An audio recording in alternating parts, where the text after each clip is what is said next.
Muhammad sallallahu alaihi wasallam, juga kepada keluarganya, para sahabatnya, serta pengikutnya sampai yaumil qiyamah. Hadirin yang dirahmati Allah, kalau ada yang bertanya sampai kapan kita menuntut ilmu, maka jawabannya minal mahdi ilal lahdi. Dari ayunan ketika kita bayi sampai tertimbun tanah, artinya kita dunia. Mulai bayi ceprot lahir kita ditalqin, kita diajari, ada azan, ada kalimat tauhid, ada diajar bicara dan lain sebagainya. Sampai mati pun kita masih diajari. Man rabbuka wa man nabiyyuka, siapa Tuhanmu, siapa nabimu, terus tidak pernah berhenti yang namanya menuntut ilmu. Inilah yang diajarkan oleh Nabi kita Muhammad SAW. Makanya beliau Nabi itu diajari doa oleh Allah. Wa qul rabbi zidni ilma. Katakan wahai Nabi Muhammad, apa yang suruh diucapkan, apa yang suruh dikatakan oleh Allah? Rabbi zidni, ya Allah tambahi aku ilmu. Artinya apa? Nabi Muhammad diperintah oleh Allah untuk senantiasa menambah ilmunya. Makanya beliau SAW mengatakan kullu yaumin la asdadu fihi ilman yuqarribuni minallah fala burika li fi tulu'i syamsi dzalikal yaum, atau kama qala Rasulullah SAW. Setiap hari apabila aku tidak bertambah ilmuku, kata Rasulullah, ilmu yang bisa mendekatkan diri kepada Allah, maka tidak ada keberkahan di hari tersebut. Panjenengan bisa bayangkan yang ngomong Nabi Muhammad. Kalau sampai setiap hari gak bertambah ilmu, setiap hari, bukan 2 hari sekali, bukan seminggu sekali, setiap hari aku tidak bertambah ilmu, maka hari itu gak ada keberkahan. Dan ini mustahil bagi Nabi Muhammad. Mustahil Nabi Muhammad enggak berkah, mustahil. Sebab sumber keberkahan ada pada diri Nabi Muhammad SAW. Yang perlu kita renungkan hadirin, kalau Nabi saja setiap hari menyatakan dirinya enggak berkah, dan ini mustahil. Jangan terus, wah Kanjeng Nabi berarti bisa, mustahil. Ya, ini menunjukkan sama kita, hati-hati loh. Nabi saja ngomong seperti itu, apalagi kita. Nabi bukan, jangankan Nabi, wali bukan, ulama bukan, orang soleh bukan, apalagi Nabi. Ya, tentunya hadirin yang dirahmati Allah, kebutuhan kita akan ilmu ini seharusnya melebihi Nabi kita Muhammad Sallallahu Alaihi Wasallam. Artinya Nabi Muhammad gak usah cari ilmu saja, sudah dikasih ilmu sama Allah. Ya. Kalau kita hadirin ahli surga belum jaminan, dikasih pahala juga belum tentu. Ya, kalau Nabi Muhammad sudah dijamin pasti masuk surga, dijamin tidak akan salah, tidak akan dosa, maksum beliau Nabi Muhammad. Makanya hadirin, ini pengajian malam Selasa, malam Kamis, malam Sabtu, satu hal yang ringan. Kita nggak dituntut setiap hari, enggak, hanya seminggu 3 kali. Itu pun waktunya bukan waktu yang mengganggu, waktu panjenengan, ya kan? Habis maghrib biasanya kita di rumah juga ngaji, sama di rumah juga baca Quran, baca rotib. Nah, kita diajak bersama-sama untuk duduk di majelis di masjid ini untuk menuntut ilmu. Maka pergunakan kesempatan ini sebaik-baiknya. Mudah-mudahan hadirin apa yang kita pelajari akan membawa manfaat untuk kita semuanya. Amin ya rabbal alamin. Kita bisa ibadah benar dengan ilmu, bisa memperoleh dunia dengan ilmu, bisa memperoleh akhirat dengan ilmu. Pengen memperoleh dua-duanya, dunia maupun akhirat dengan ilmu. Makanya apa istilahnya? Jangan nyari ilmu itu kalau ada waktu, jangan. Tapi sediakan waktu untuk ilmu, untuk mencari ilmu. Yang lain kalau ada waktu nggak apa-apa.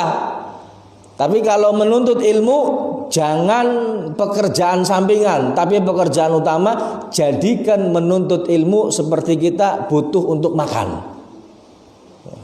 Makan kita atur waktunya kan? Sarapan jam pira? Jam 8 klung saya. Tengah 7 sarapan.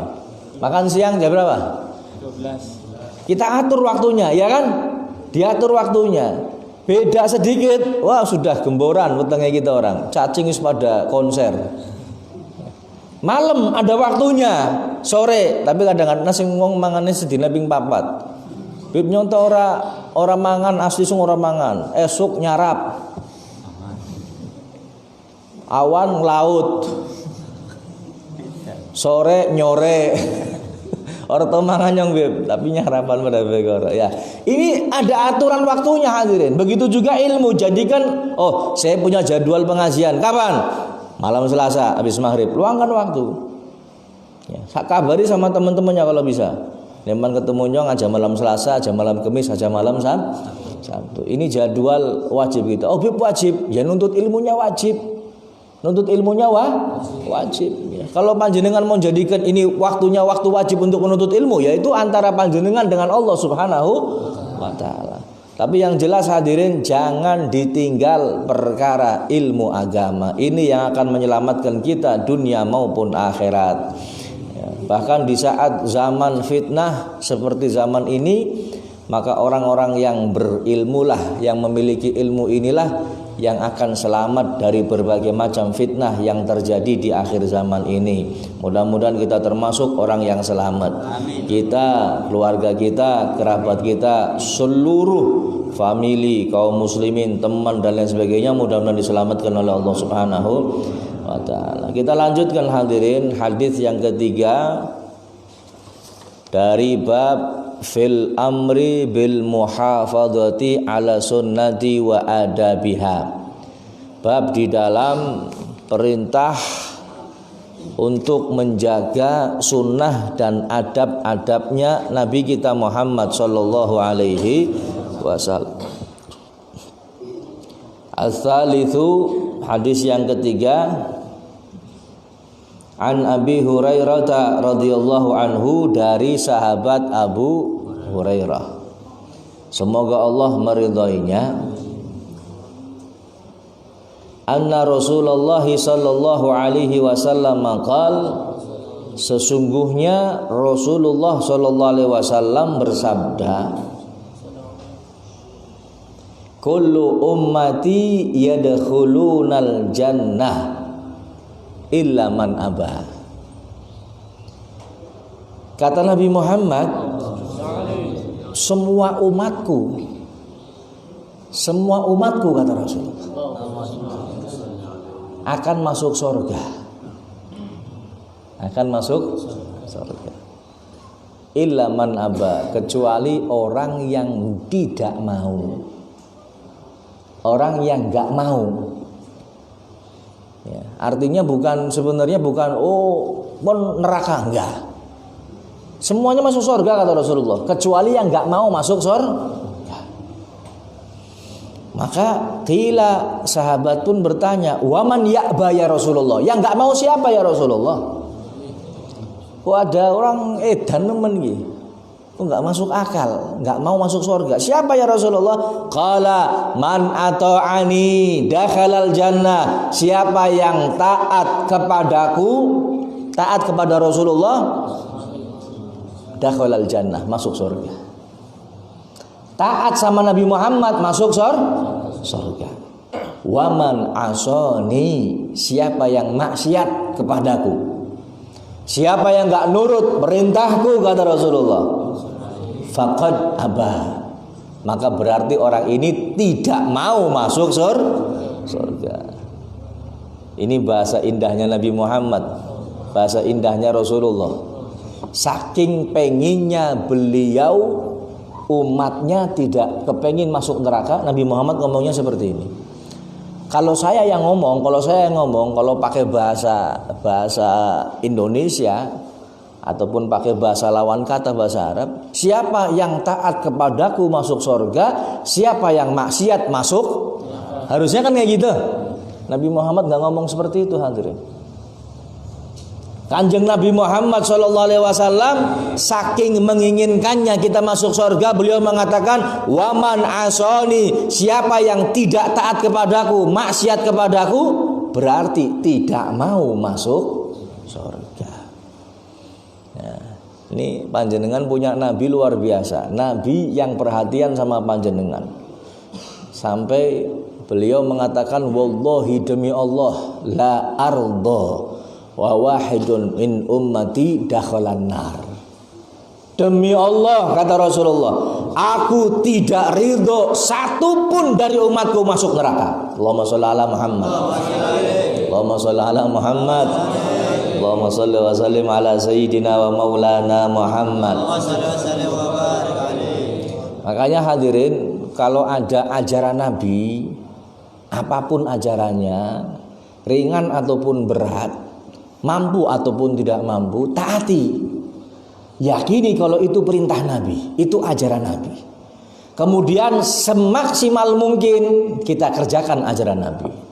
Semaksimal mungkin, semampu kita. Kalau bisa nyawa taruhan kita untuk melakukan ajaran baginda agung Nabi kita Muhammad sallallahu alaihi wasallam. Jangan jadi orang yang menentang sunnah atau ajaran Nabi Muhammad. Bib, saya nggak mampu sudah. Ya, kita sedih, kita nyesel dalam hati kita nggak mampu untuk mengerjakan. Tapi jangan menentang.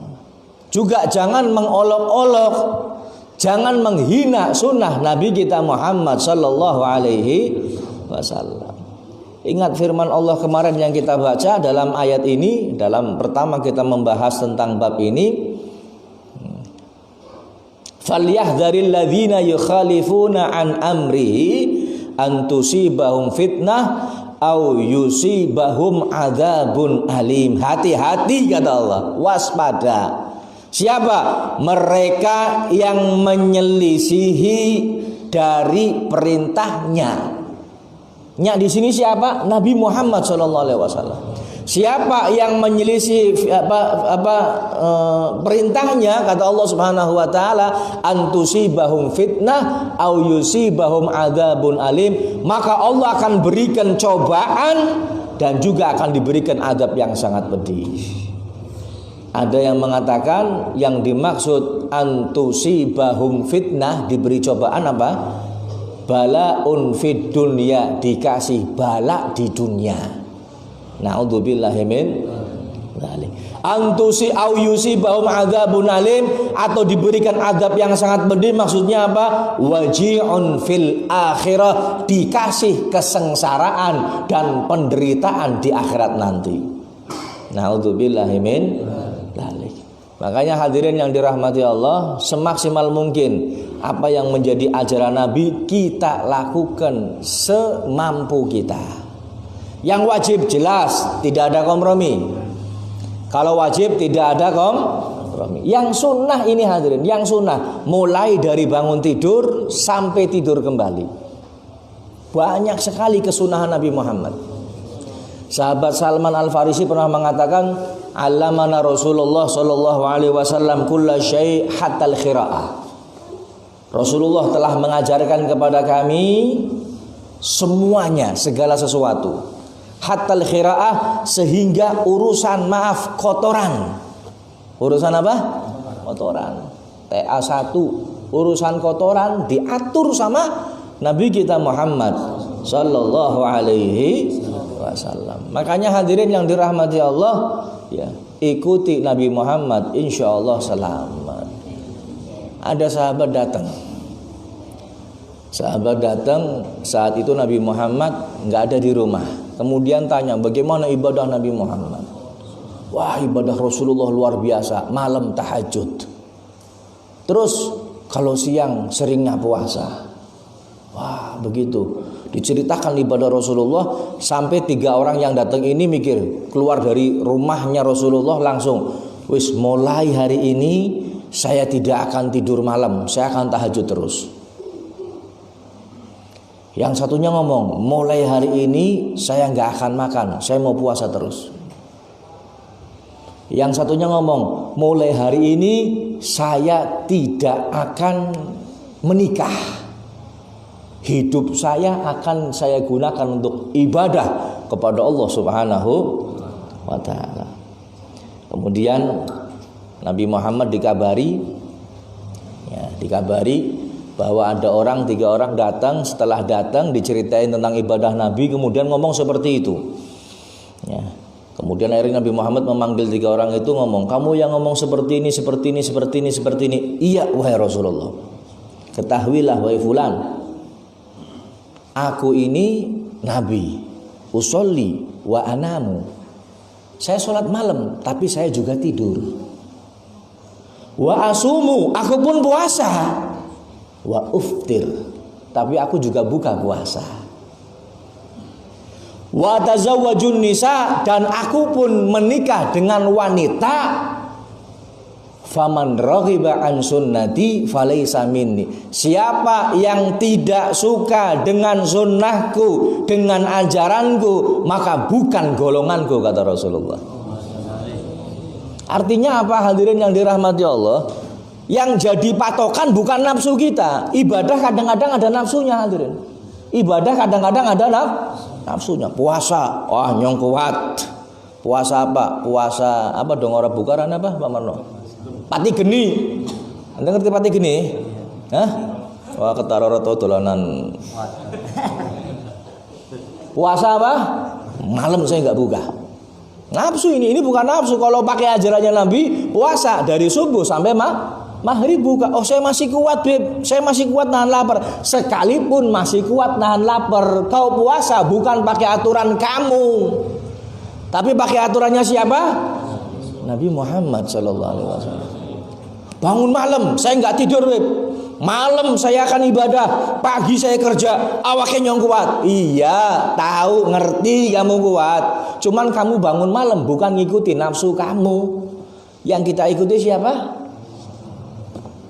Oh beb, saya betul manusia punya kebutuhan biologis, tapi saya tidak akan menikah, saya mau ibadah. Betul, ngerti, kon kuat ora kawin. Saya tahu kamu kuat nggak nikah, ngerti. Cuman kamu hidup itu nuruti siapa? Kanjeng Nabi saja manusia yang suci, yang sudah dijamin masuk surga, nikah beliau. Nikah lah, kon mengintil siapa?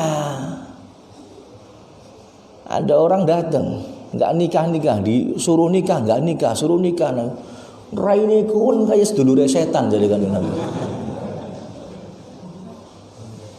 Faman raghiba an sunnati falaysa minni. Siapa yang enggak suka dengan sunnahku, maka bukan golonganku, kata Rasulullah. Kalau golongannya Rasulullah nikah hadirin.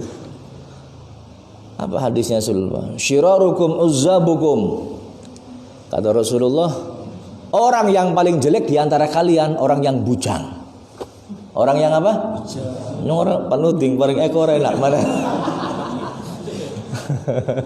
Syirarukum uzzabukum, yang paling jelek.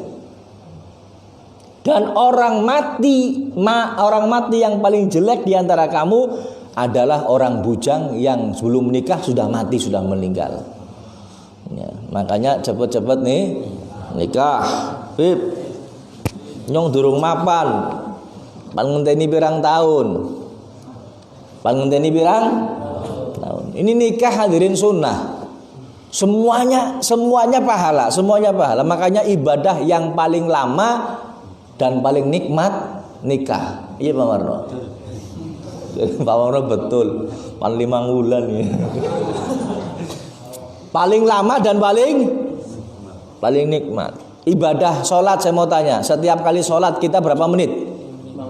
5 menit. 10 menit, pentol lemen. 5 menit ya. 5 kali sholat berarti berapa? 25 menit. Satu hari hanya 25 menit. Puasa Ramadan berapa hari? 30 hari. Ibadah haji berapa hari? Ya kalau dari Tegal sampai ke sana balik lagi ya kurang lebih 40 menikah dari mulai aqdun nikah, mulai ijab kabul seumur hidup dinilai ibadah kalau ngerti ilmunya. Kalau ngerti ilmunya. Nah ini hadirin, masa mau ditinggal yang semacam ini? Ini ajaran Nabi kita Muhammad Sallallahu Alaihi Wasallam. Kebanyakan kita ini kebanyakan drama hadirin. Pacaran suwe nemen 5 tahun. Pacarannya saja sudah haram hukumnya. Oh bib saya pacaran nggak ngapa-ngapain. Pacarannya siapa sih orang ngapa-ngapain? Oh saya boncengannya nggak nempel. Oh bib kalau boncengan motor, jok motornya siapa sih dawane 2,5 meter. Pacaran itu undang papah mama. Barang putus pegat. Jadi randa karo duda. Hah? Iya Pak Marno. Banyak retorika saja ini anak-anak muda zaman sekarang. Contoh ya Pak Marno. Tapi yang perlu diingat hadirin, yang perlu diingat, jangan sampai orang ini jadi benci sama sunnah gara-gara oknum dari orang muslim itu sendiri. Contoh, ini karena lagi bahas kawin ya, bahas nikah. Orang nikah hukumnya sunnah, betul? Artinya kalau melakukan berarti dia dapat pahala. Semuanya pahala. Nafkahnya pahala, memandang istrinya pahala, lirik-lirikannya pahala, cekel-cekelane tangan, menciumnya pahala. Mandi terus sama nih? Jangan ya. Tak potong dikat ya, skip. Mandinya kan nikmat ini ya, ini pahala semua hadirin. Cuman kadang-kadang ada orang jadi nggak suka sama nikah, benci sama pernikahan karena banyak orang yang gagal ketika melakukan pernikahan. Dan mohon maaf, kebanyakan orang yang gagal di dalam pernikahannya itu karena kurangnya ilmu agama. Memang betul perceraian itu satu hal yang boleh, halal hukumnya perceraian. Ya, zaman dahulu jangankan orang biasa, ya ulama-ulama kita, para sahabat banyak yang menceraikan istrinya. Bahkan cucu Nabi Muhammad yang namanya Al Hasan itu punya julukan At-Tulaqa, lelaki yang biasa mentalak istrinya. Saking akeh bojone, talak lagi. Cerai lagi. Bukan satu hal yang bukan haram, enggak halal. Satu hal yang cuman kebanyakan orang ini karena melihat rumah tangga orang lain gagal jadi antipati dengan yang namanya nikah. Na'udzubillahi min. Makanya hadirin yang dirahmati Allah, orang yang menikah harus ngerti ilmunya. Maaf, nikah bukan cuman senang-senang saja. Ya. Menikah ini bukan cuman senang-senang saja. Ngertiin aus pokoknya umumnya wong kawin nyong kawin, bukan hadirin. Nikah setelah ijab kabul, maka seluruh apa yang ada pada istri kita itu tanggung jawab kita. Nafkahnya tanggung jawab kita. Wajib bagi kita ngasih nafkah. Jangan sampai menikah kita punya istri, punya anak, istri dan anaknya ditelantarkan, tidak dinafkahi. Akhirnya banyak rumah tangga yang gagal. Na'udzubillahi min. Ini harus hadirin wajib. Kenapa saya ngomong nafkah? Kebanyakan perceraian di samping kurangnya ilmu agama, yang kedua faktor ekonomi. Makanya laki-laki panjenengan itu kepala rumah tangga. Istri Anda tanggung jawab Anda mulai dari ujung rambut sampai ujung kaki. Makannya, minumnya, pakaiannya, tempat tinggalnya tanggung jawab wong lanang. Aja nganti dadi wong lanang menelantarkan keluarganya. Naudzubillahi min. Karo kancane masya Allah apik mbayari ngetokna duit maring bojone pelit. Ki wong wadon tak belani, wong wadon dhisik tak belani. Oh telat maning wong lanang. Telat maning wong wadon dhisik tak belani. Ini mohon maaf hadirin, mohon maaf. Ada lagi yang kadang-kadang sudah punya tanggung jawab istri dan anak, ternyata ditelantarkan. Termasuk hadirin, karena ini masih berkaitan dengan nikah, masalah poligami. Poligami hukumnya apa? Hukumnya apa? Poligami tahu, punya istri lebih dari satu, maksimal berapa? 4. Ini juga sunnah, silahkan dilakukan kalau bisa adil, bukan cuman urusan duit Pak Marno, tapi urusannya juga ngerti ilmunya. Kadang-kadang wong ngartine adil sing penting nyong nafkahi, ya. Tapi bukan itu saja. Siapapun yang menjadi istri kita, tanggung jawab kita dunia akhirat. Kalau sudah mengucapkan akdun nikah, ijab kabul, maka semuanya menjadi tanggung jawab kita. Dudukur makani. Paham? Senengnya wah seneng kan yang bahas poligami. Ente ngertinya seneng tok. Kita bilangnya wong wadon nendang. Paham ya? Ini masalah seperti ini harus tahu hadirin. Kadang-kadang mohon maaf, ini sunnah Nabi poligami, tapi banyak dibenci sama orang, banyak dimusuhi sama orang yang nggak senang sama Islam. Bahkan mohon maaf, banyak dibenci sama kaum muslimah itu sendiri, terutama orang wadon sing paling boleh seneng orang poligami. Kenapa? Karena banyak laki-laki yang mempraktekkan poligami tapi tidak sesuai dengan aturan Nabi Muhammad SAW. Ini yang jadi masalah. Duwe bojo pating telek-tek misalkan. Ngerti pating telek-tek? Ini dianggapnya tembelek apa? Iya. Istrinya banyak tapi nggak mau tanggung jawab. Tanggung jawab bukan hanya sekedar nafkah. Kadang-kadang jangankan yang lain, jangankan urusan agama, nafkah saja kadang nggak diberikan. Wong lanang model ganti bae gue sunat maning ming telu ndak bujel. Ini laki-laki tanggung jawab penuh, nafkahnya tanggung jawab, punya anak, anaknya tanggung jawab. Bukan hanya sekedar makan itu, pendidikannya, ilmu agamanya harus ini yang satu, yang istrinya 2 harus tanggung jawab lagi, bukan hanya sekedar nafkah lagi. Pendidikan istrinya, agama istrinya nutup aurat enggak. Punya anak, anaknya harus ngerti tentang ilmu agama. Ini tanggung jawab hadirin. Mohon maaf, banyak orang yang enggak antipati dengan ajaran Nabi Muhammad. Gara-gara siapa? Oknumnya ya umat Islam itu sendiri. Diakui ataupun tidak diakui. Yo ya. Gini apa badan? Nah, makanya hadirin yang dirahmati Allah, panjenengan belajar, ngerti ilmunya, kemudian praktekkan ajaran Nabi Muhammad sallallahu alaihi wasallam. Jangan sampai konsing wis padang bojone curhat bareng Habibmu, Bib lanangane ora nafkahi, tak tempiling sampean. Ngaji terus pada curhat. Ada Bib wis ora usah ngomong. Rahasia ya. Paham ya? Ini sunnah Nabi kita Muhammad. Wong wadon senenge pergembuyune kaya rahat ya.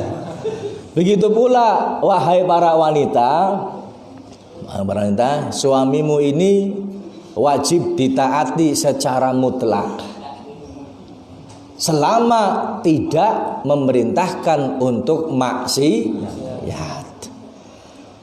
Nabi mengatakan seandainya boleh seseorang sujud kepada orang lain, maka akan aku perintahkan perempuan atau istri sujud kepada suaminya. Ini ajaran Nabi Muhammad. Jadi tolong wong wadon ya, lanange panjenengan aja diganyami terus. Ya, kadiran lockdown nang omah diganyami terus akhirnya benciriten. Wis ireng, gering, kembole cilik. Ganyami terus. Ya, stres Ya mulane wong lanang cepet mati sih. Nyaman takon sing lanang ora sing wadon sing cepet mati sing ndi? Akeh lanang ya Pak Marno.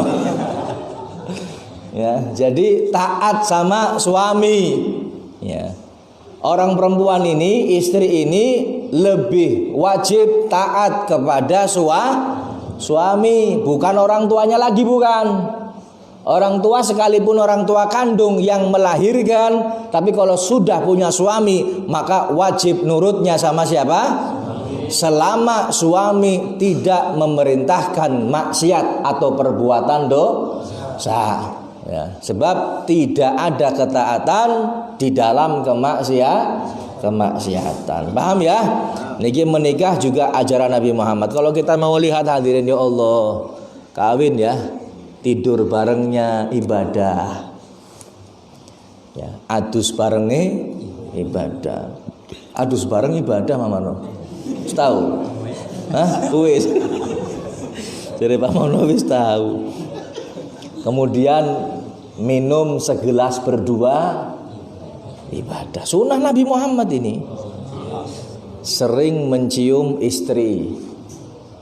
Niki juga ibadah. Artinya sunnah Nabi Muhammad sallallahu alaihi wasallam. Membelai istri. Ini juga ibadah. Kalau lagi sakit ditemenin istrinya. Kalau sedang mengerjakan pekerjaan rumah tangga direwangi. Niki sunahe Kanjeng Nabi, ajarane Kanjeng Nabi. Kau wadon nang kono, iya bener, terus. Berikutnya memberikan hadiah kepada istri, ini juga ajaran Nabi Muhammad. Ning bojone sampean lagi ngamuk diadem-ademi, niki juga sunnah Nabi Muhammad. Kemudian jalan berdua, ini juga sunnah Nabi. Balapan Melayu, ini juga ajaran Nabi Muhammad. Kan ada lagunya ya sekarang ya. Hah? Kau pernah gimana? Aisyah gimana? Romantisnya cintamu dengan Nabi, dengan baginda kau pernah main lari-lari kan? Ini sunnah. Balapan Melayu sunnah sama istri. Amarno bokat balik dijak balapan Melayu. Singawit Bang Danamon, anjok cikrik mangana manggidul.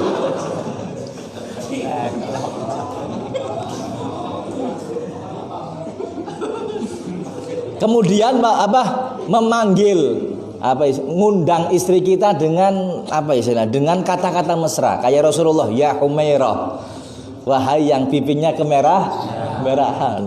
Apa wis Pak Marno ngundangnya Pak Marno? Sing nang jejerenya Pak Marno ames nemen ya. Ya ini ajaran Nabi hadirin, subhanallah. Kalau kita ngikuti kelihatannya ini sepele, Kalau kita ngikuti niatnya ittiba lin Nabi, mengikuti Nabi Muhammad, maka kita pun akan dapat pahala dari Allah.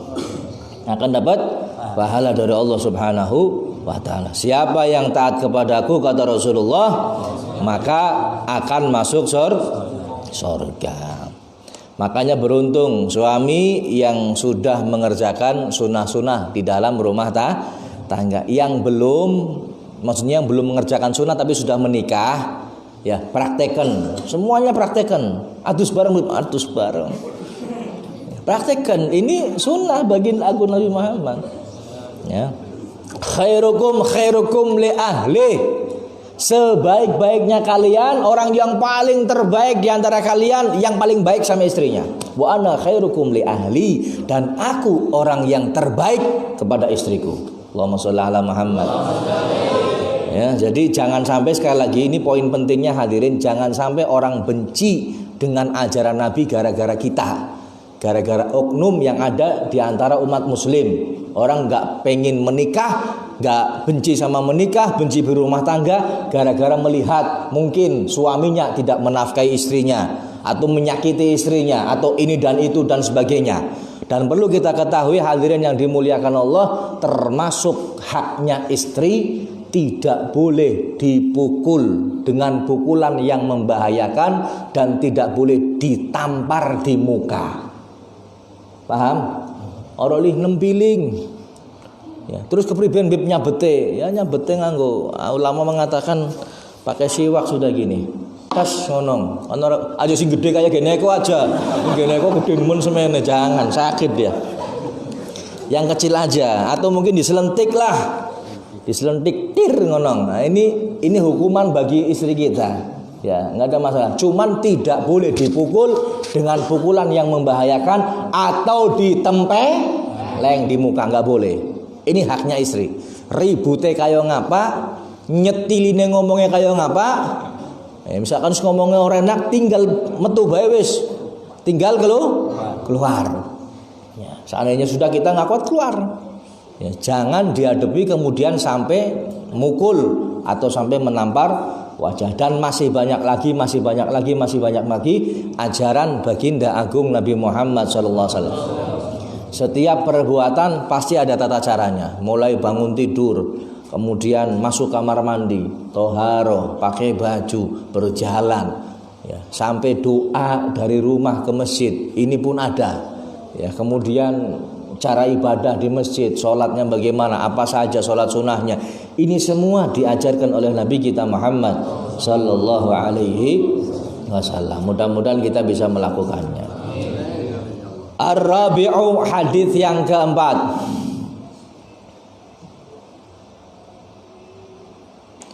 An Abi Muslim wakila Abi Iyas, dari sahabat namanya Abu Muslim.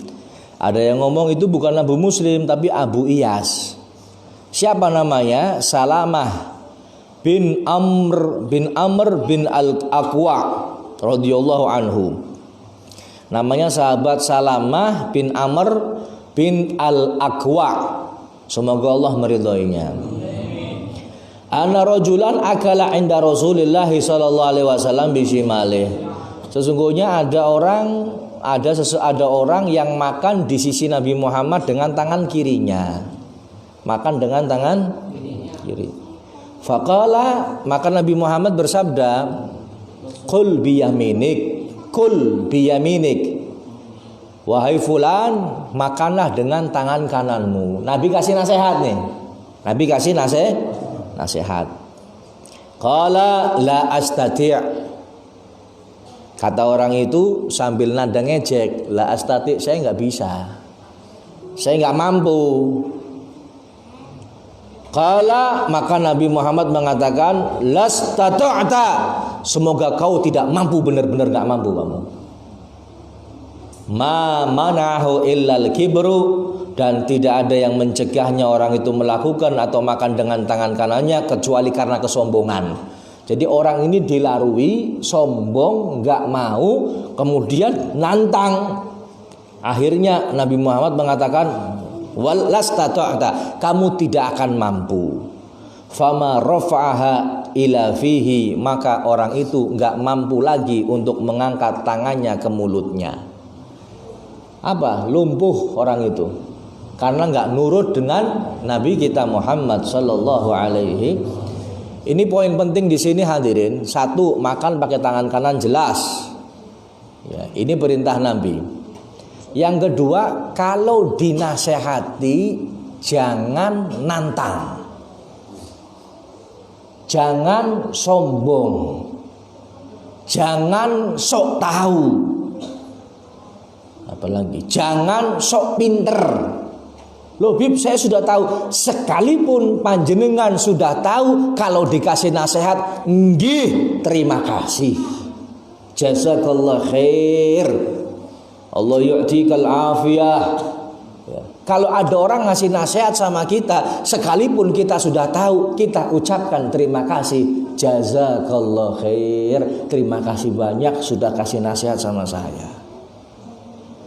Dul, kemana aja tangan kiwa, tangan dul. Iya nyong wis ngerti. Ana sing kaya kowe? Akeh apa anak? Akeh. Yo ya. Kita lat maling adzan. Ana sembayang, iya ngerti ah. Ngomong bae sih. Ana sing model kaya kowe? Kalau dikasih nasihat, hati-hati lo ya. Ini poin pentingnya, jangan sombong. Ketika kita dikasih nasihat, terima kasih, matur nuwun, nggih, jazakallah khair, terima kasih banyak, semoga Allah membalasmu. Sudah seperti, sekalipun kita sudah tahu, paham ya? Ya kadang-kadang karena kita sudah tahu, iya nyong ya sebenarnya ngerti, nah ini jangan, ya terima kasih. Nah, ini adabnya orang ketika dikasih nasihat. Nah ini dikasih nasihat sama Nabi Muhammad, suruh makan pakai tangan kanan. Jawabannya, la astati, saya nggak mampu. Karo ngece Kanjeng Nabi. Akhirnya apa? Tangannya nggak bisa digerakkan. Naudzubillahi min dzalik. Apapun nasihatnya hadirin, apapun nasihatnya kita terima dengan lapang dada. Sekalipun kita sudah tahu, tetap kita ucapkan terima kasih. Nah ini beberapa hadis dari Rasulullah SAW tentang sunnah-sunnah dan adab baginda agung Nabi Muhammad. Mudah-mudahan kita bisa melaksanakannya. Amin ya rabbal alamin. Kita bahas kitab Taghrib. Coba dibaca lagi Mas, yang kemarin. Lanjutnya apa? Ini masih bahas waktu. Dibaca lagi yang kemarin aja. Bismillahirrahmanirrahim. Qaulul mu'allif rahimahullah ta'ala wa nafa'ana bi ulumihi fi dharaini amin. As-salatu mafrudatu khamsun. Adh-dhuhru wa awwalu waqtiha zawal samsi wa akhiruhu idza sara dinu kulli shay'in mislahu ba'da dini zawal. Wal 'asru wa awwalu waqtiha ziyadatu 'ala dini misli wa akhiruhu bil ikhtiyari ila dini mithlain. وفي الجواز إلى غروب الشمس والمغرب ووقتها واحد وهو غروب الشمس وبمقدار ما يؤذن ويتوضأ ويستر العورات ويقيم الصلاة ويصلي 5 ركعات والعشاء وأول وقتها إذا خاب شفق الأحمر وآخره في الاختيار إلى ثلث الليل وفي الجواز إلى طلوع الفجر الثاني وصبح وأول وقتها طلوع الفجر الثاني وآخره في الاختيار إلى الإسفار وفي الجواز إلى طلوع الشمس. Ya, kemarin kita sudah membahas waktunya sholat zuhur ya. Waktu sholat zuhur permulaannya kapan? Zawalus samsi, ya. Kemudian terakhirnya kapan? Bayangan bendanya sama dengan benda tersebut. Tingginya berapa? 30 cm. Bayangannya 30 cm. Tambah misalkan zilul istiwa, bayangannya istiwa. Misalkan bendanya 30 cm ditegakkan, bayangan istiwanya 5 cm. Ya maka ketika bayangannya sudah 35 cm, maka berarti selesai waktunya tuh. Tambah sedikit lagi maka masuk waktunya asar. As-salatu tsaniyah, salat yang kedua, al-asru, yaitu salat asar. Wahia lughatan ad-dahru. Yang namanya salat asar itu secara lughat, secara bahasa artinya dahru, masa. Wahia afdhalus shalawatil khamsi.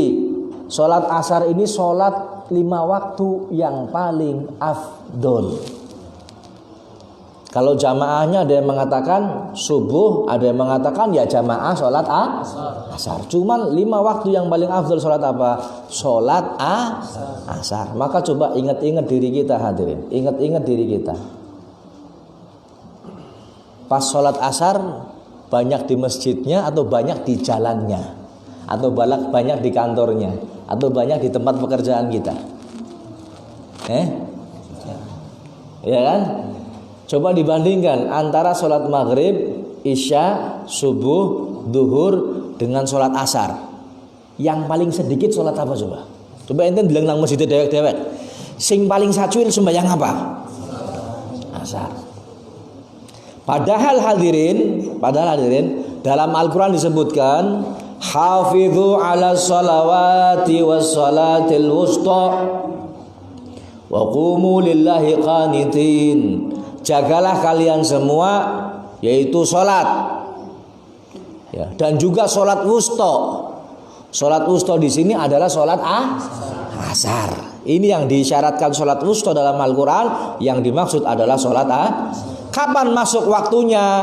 Ketika bayangan satu benda sama dengan bendanya plus istiwa itu lebih sedikit, maka masuklah waktu wa yakhruju bi ghurubi kurzi syamsi, dan keluarnya waktu asar terbenamnya bulatan matahari.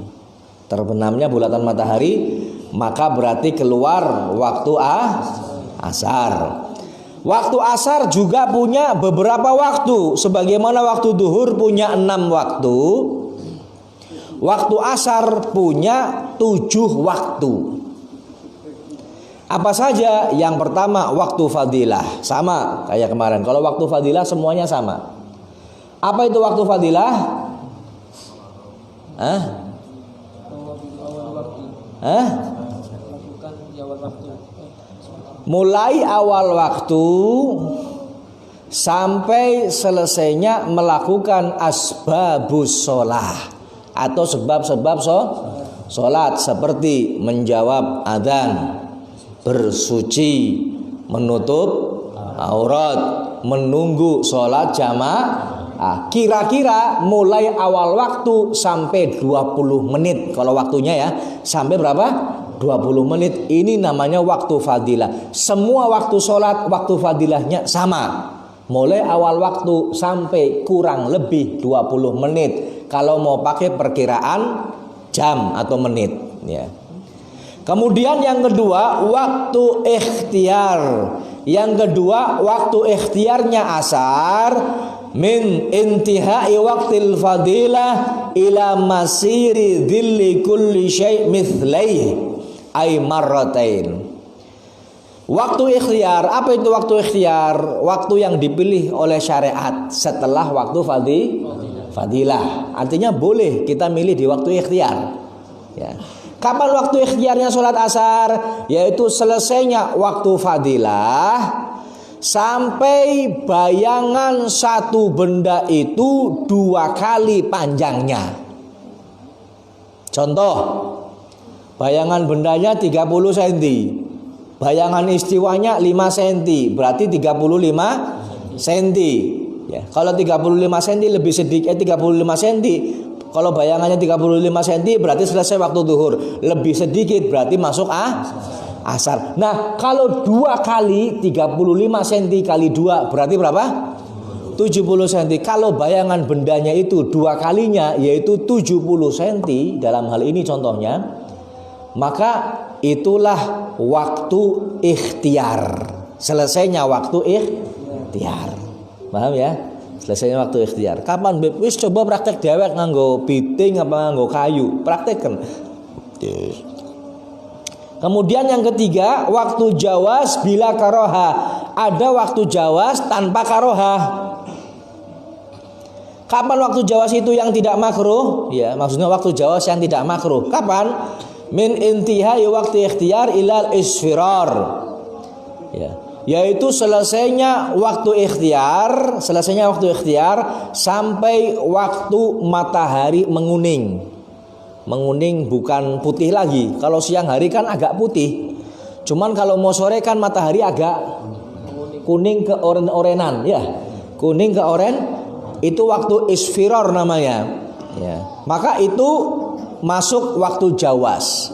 Dari mulai waktu ikhtiar selesai sampai isfirar itu jawas. Artinya kita masih boleh untuk sholat, nggak makruh. Ya.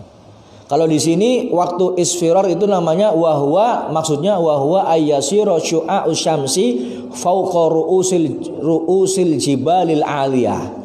Yaitu ketika sinarnya matahari itu berada di puncaknya atau kepalanya gunung yang paling tinggi. Mangkulon gunung sing paling dhuwur apa? Cermek. Ora katon ya. Ora katon. Yes. Kalau dulu memang jarang ada bangunan, makanya nulisnya enak ya.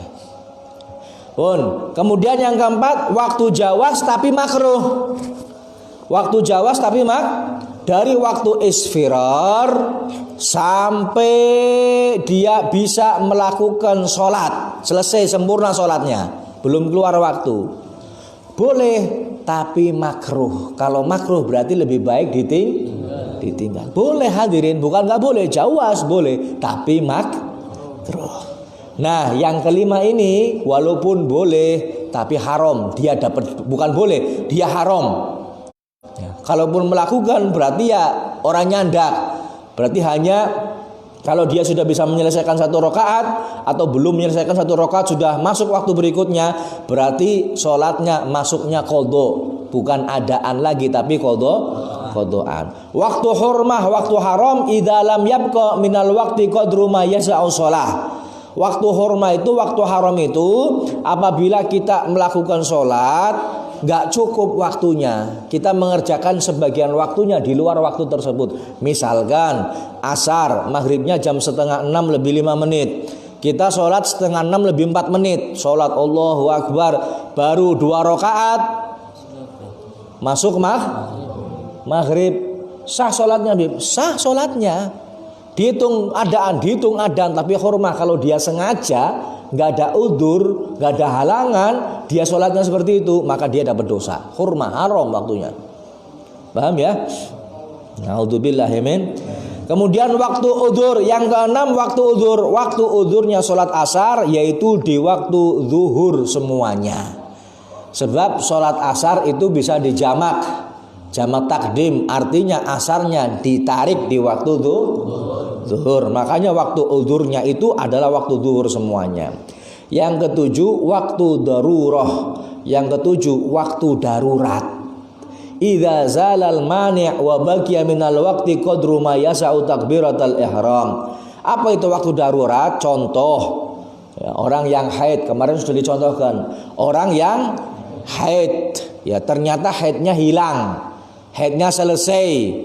Ya, misalkan maghrib tadi jam 7 kurang 5 berhenti haidnya. Dia belum sempat mandi. Lah 5 menit kan bisa buat takbiratul ihram. Dia belum sempat mandi, sudah isya. Bagaimana hukumnya?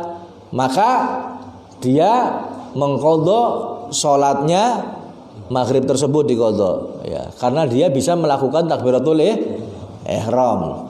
Ya, ini hilang, maka disebut waktu darurat. Ini waktu asar. Insyaallah nanti akan kita lanjut waktu maghrib. Adzan dulu, Mas.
أشهد أن